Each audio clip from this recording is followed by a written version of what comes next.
Can dads actually be pregnant?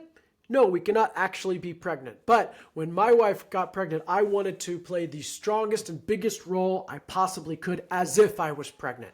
And so I researched all the different ways that I could be fully engaged as a dad and supporting my wife through her pregnancy journey, and all the planning and all the tips and tricks and all the resources. And so this podcast, I really outline how to be the best rock star pregnant father you can be.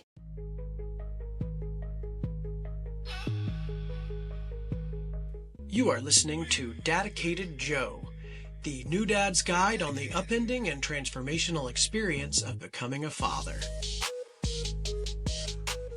So, what do I mean by being a pregnant father, right? Obviously, only women can be pregnant. Men cannot actually physically be pregnant.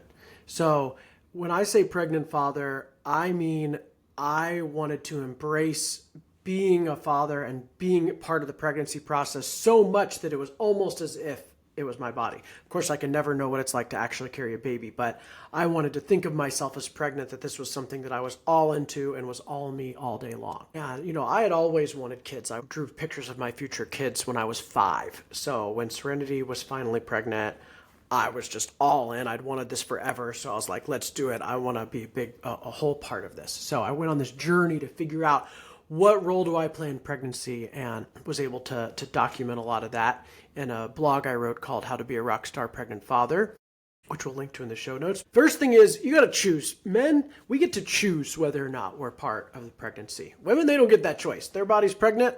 Of course, they can choose to keep it or not, but after that, if they stay in it, their body is just completely worked and rocked. So first of all, as men, we get to choose how much we want to be involved in the pregnancy. Women, once they decide to have a baby and be pregnant, they are at the mercy of their body. Their body's just, dictating what they need day to day. Whereas men, we have to actively choose that. So I say this is the first step, is surrendering to the fact that you can't control it. You can't control your wife. You can't control her body. You can't control the outcome. You can't even control your own feelings and reactions most of the time. But we can surrender to the process and say, I am all in here. And then be actively involved in a way that is joyful and connected. And that was actually some of the best work I ever did, was supporting my pregnant wife, and now supporting my now mommy of my child and my child. That doesn't say we can't take care of ourselves, because we have to take care of ourselves. We have to learn how to take care of our own needs as well. My mom used to say, I have 3 kids, meaning myself, my sister, and my dad. And we see a lot of women joke about having another kid, right? And I thought of myself as pretty independent, pretty much meeting my own needs. And then my wife became pregnant, and so much of her attention was taken away from me and put onto that. I realized how much I still kind of needed her to mommy me. And not only did she take away attention then, but that was going to get a lot worse when the baby came, and I was going to need to be even more independent. So I did a whole podcast on this called How Fatherhood Made Me Grow Up. But this began in pregnancy, of really looking at, where do I rely on my wife to meet my needs, and how can I be independent and meeting my own needs through building a support network, right? Like, I got involved in a men's group. I deepened my friendships. I continued to nourish my body with good food and good sleep and exercise and things like that, so that I could be a pure vessel for service to her. And I really felt compelled to work out a lot, right? Like, I just wanted to build my body, which certainly helped with having to carry baby and kid. And also, I think it mimicked my wife's physical struggle that she was going through. I decided to put myself through my own rigor. I had to start befriending other parents. They say that you lose all your non-parent friends once you have a kid. And while that's not entirely true, it is very true that it is very hard for your non-parent friends to really understand how to support you. And that you're going to really need close friends and family members who have had kids before. So I found dads in my life that I trusted, and I started talking to them. I interviewed actually 3 different dads that I was friends with, asking them about their pregnancy experience, their birth experience, and their postpartum experience, to really build those relationships. Of course, I have my podcast now that you can check out to explore all these different aspects, but I really recommend doing it with men in your life, because you're going to need them later. You're going to be calling them, texting them. What do I do with this thing? What do I do with that? So really start to build that village of parent friends. You're going to get new ones too, but build that now. Now, a big thing we can do in pregnancy is support our wife emotionally. And one of the biggest ways we do that is by not taking it personally when she lashes out. The hormones in pregnancy are nuts. She's having mood swings. She's all over the place. And sometimes that manifests in her lashing out at me, which is never fun. And the best thing I could do was try not to take that personally and remember she's pregnant. This is her thing. I didn't do anything wrong. That is very, very hard to do. And I did not always succeed. But then and during postpartum, and to this day, when my wife has a strong feeling that seems like it's not about something I did, trying my best to take it personally, really great Rockstar dad skill. I can actively feed her. One of the things I could do is take over the food. It's little known that morning sickness actually often stems from hunger. So the more you feed her the day before or in the morning, the less likely she is to be sick. It's hard because once she has the morning sickness, she doesn't want to eat. So it's a cycle. But the more food she has in the house and ready to go, the better. She's eating for two, right? So foods that I kept well stocked. Great meat, right? Grass-fed beef, pasture-raised chicken, right? Chicken thighs, really rich, hearty meats. Boiled eggs, always had a stock of boiled eggs, always had bone broth, always had avocados and opt for avocado toast. She really loved a lot of avocado toast. Things like nut butter and crackers, simple but ready to eat, always around. We had I always had cooked veggies, so roasted roots, greens, sweet potato fries, or smoothies with good fruit and veggies in them. And then I had snacks on me all the time. Everywhere we went, I carried snacks, particularly IQ bars and chomp sticks. Those were two key snacks.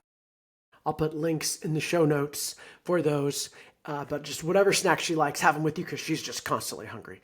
This really helps her mood. This reduces nausea and also helps nourish the baby and helps you prepare for becoming the feeder of the family, because it's a big thing you can do during postpartum and onward is be a big part of the food making process. Now, we also had to help really approve of her body and her behavior. She and a lot of women get very self-conscious about all the changes to their body and all the different things like eating a lot more, napping, peeing all the time. They're very annoying.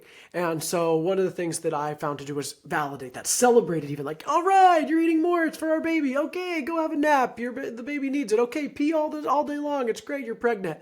And just still constantly tell her she's beautiful, tell her she deserves to rest, she deserves to be comfortable, right? Like really validate that all these things are disruptive and it's okay that she's going through this process. And remind her and yourself that she's pregnant. There's some weird symptoms in pregnancy. Hiccups, exhaustion, right? That can be alarming for some women. Like, why am I hiccuping all day long? Why am I so tired? Because you're pregnant, baby. It's just normal. There's nothing wrong. There's nothing to worry about. You're just pregnant and, it's temporary. This also helps me to remember, because like most men, I want to fix it. If something's wrong with her, I want to fix it. Let me fix it. Let me get you some more coffee, or let me get you some supplements or whatever. It's like, no, there's nothing to fix. She's pregnant. This is normal. All it needs to be is validated and supported. Now, calming her vigilance is a key role we play. Women can feel paranoid, hypervigilant. The fear center in the brain is growing. So what I can do best there is validate her concerns. If there's something she's concerned about, I can research in a calm way. Okay, let's Google this and see if this is normal. And then offer reassurance. Like, look, baby, this is a normal part of pregnancy. And then, again, remind her she's pregnant. Remember, this is because you're pregnant. There's nothing wrong. I had to take on more of the traditionally masculine roles. My wife actually is much better at a lot of the stuff that's considered masculine, like logistics and finances and scheduling and planning. That tends to be her jam. But in pregnancy, a lot of that went out the window. She was much more in what a traditionally feminine role. So I took that opportunity to step into my masculine and say, okay, I can handle logistics, I can do the planning, and I can let her be more in her feminine and feed that with things like flowers and chocolates and taking her out on dates and having more cuddle time and more intimacy, and really support her emotionally and biologically, becoming that stronger man and that stronger masculine role. Knowing that some of that job, her logistics came back and her ability to do the finances came back eventually, right? But just during this time, I had to do a little more of it.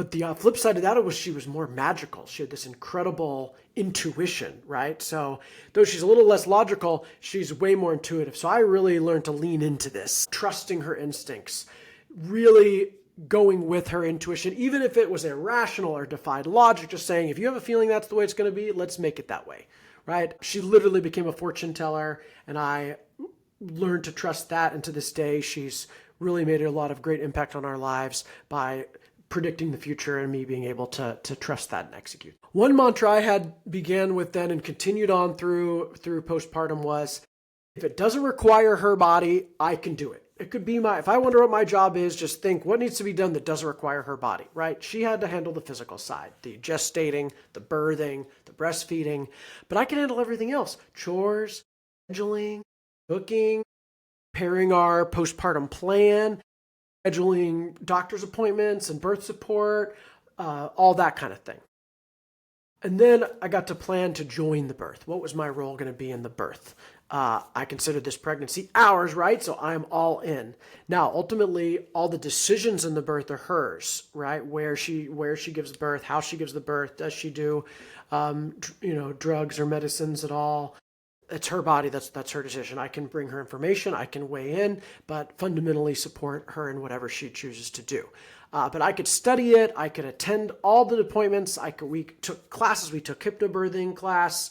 We took a pregnancy and birth yoga class, right? And I can show up and be fully in on all those.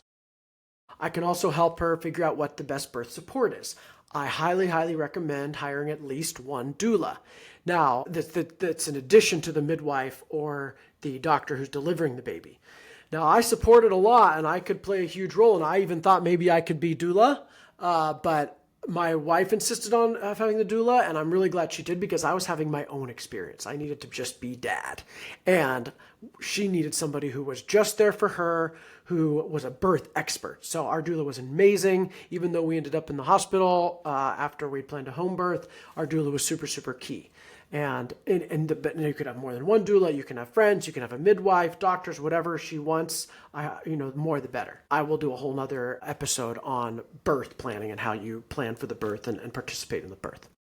But another thing you really got to do during this period is plan for postpartum. The postpartum period cannot be underestimated. It is incredibly disruptive. So you need a solid plan here. The best resources for this are the book, The First 40 Days, and the online course called the Afterbirth Plan. I will put both the links to these in the show notes. You follow these two resources and you will be golden, and I will do a whole nother episode on postpartum planning, but you must do it. So fundamentally, choose to be pregnant, choose to be all in, choose to be as pregnant as you can be as a man, right? Surrender. We can't control it, but we can be fully in. I can trust my wife's wisdom and her body to do exactly what it needs to do and support her through that.